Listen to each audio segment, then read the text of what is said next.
Okay guys, ito another POV naman tayo guys. So ito guys, meron dito Honda na mobilyo guys. Yan. So guys, ito. Ganda na tindig ng mobilyo na to. So guys, iba rin talaga pag ano eh. Pag Euro setup din talaga. Hindi yun. So ito medyo hindi ako sigurado dito sa headlight guys. Kung ito napalitan na dito. Yan. So comment down below kayo dito. So yan. May tayo.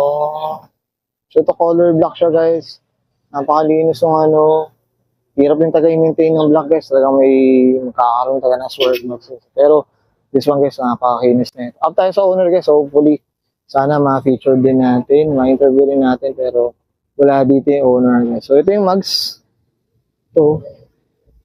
Carlson. Yung ano niya. Carlson. Ayan guys. Carlson. Ito. Tapos ito, gusto na rin talaga yung may roof boxes eh. Ganda. Tapos ito, yung tint niya, clear blue siya guys. Ganda. Okay. Tapos dito sa likod, ito guys. Ayan o. Naka-clear siya guys. Ganda, ang linis.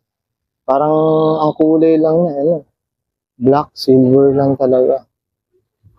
Two-tone color lang guys. Ganda. Linis oh. So ito guys, ang ganda. Hindi tayo sure kung stock ba yan. Pero mukhang napalitan na. Tsaka ito, RS pala to guys. RS. Okay, mobilyo. Up tayo sa owner guys. So yan, thank you.